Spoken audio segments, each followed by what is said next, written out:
This is a PowerPoint on explaining tourists.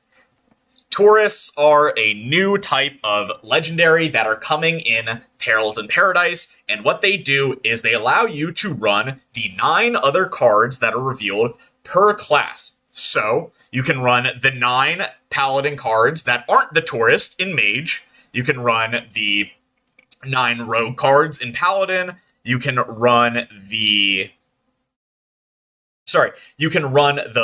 Warlock cards in Rogue, the Death Knight cards in Warlock, Shaman cards in Death Knight, etc., all the way down to being able to run Mage cards in Druid. Why does it matter? It's actually really interesting. It provides a lot of different deck building opportunities. An example here that I've chosen for Wild specifically is that you could have Life-Saving Aura and Divine Brew in your Open the Way gate. That allows you to run a card like Concierge to play all these Divine Brews, Life-Saving Auras and to trigger your Open the Way gate incredibly fast and efficient. This genuinely might be the best way to play Quest Mage next expansion, to be able to abuse cards like Divine Brew, because one Divine Brew basically gives you 2 spells for your Waygate, and it costs 0 with your Concierge, or I guess you could use your Sorcerer's Apprentice if you're boring for that. The one downside is you have to run the Tourist in your deck, and if the Tourist isn't that good of a card, like Rayla Sand Sculptor, you're kind of sitting with a Patches or a Baku or a Dark Bishop Benedictus in your deck throughout the entire game. Or Renathal if you're, one of those players.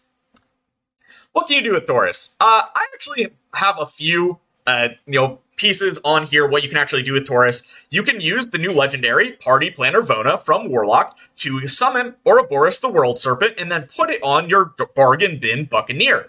So you can then summon a copy of it and have 2 Ouroboros World Serpents once the Bargain Bin Buccaneer dies with its death rattle. That's actually not that bad by standard measurements. Of course, dealing 8 damage to your hero isn't easy, especially due to the fact that the other Warlock cards revealed aren't amazing. They are going to help the damage game plan, but they're not amazing. That is the downside to Taurus, is that if the other cards of the expansion aren't great, like Warlock, they're not going to be that amazing. That being said, though, you have what we're going to see in Druid with Go With The Flow, Seabreeze Chalice, and Concierge. Of course, we don't know what the Druid Tourist is just yet, so I'd like to imagine that it is a 1 mana 30/30 that has charge and spell damage plus 30, so that you can OTK your opponent on turn 1 and Reddit will cry.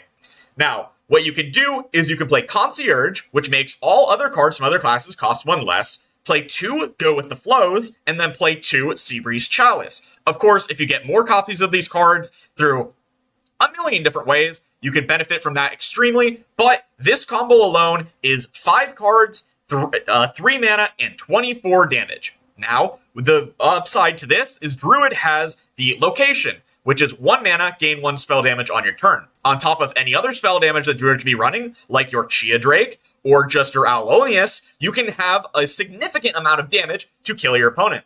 Is this going to be good in Standard? I couldn't tell you, actually. We don't know what the Druid Tourist is yet. It could be so terribly bad. It can be so bad, it can make you lose the game, if you draw it. It could do so many bad things. But this combo alone is very powerful, and it's something to look out for. But yeah, that's how Taurus work. If you enjoyed, make sure to like, comment, and subscribe. Tell me what you think down below. Did Blizzard not explain what Taurus are well enough in their posts? Did you just not understand what it was from the wording on the card? Should it have said Tourist from class, like saying Tourist from Paladin for Reyna or the Sand Sculptor? Let me know about it down below. I'd love to hear all of this. Taurus is actually one of my favorite keywords they've released in a long time. It's just a little hard to understand. Now, if you would like, you can join my 2 giveaways for Perils in Paradise pre-order bundle. You can join one by becoming a member to the channel. It's similar to a Twitch subscription, or you can comment your favorite Hearthstone card down below. I'd like you to comment your favorite card your favorite Taurus down below so far for this video, but of course, that's not the biggest deal. And yeah, I'll see you guys next time. Peace. Rising again, darker than they've ever been. It's evil.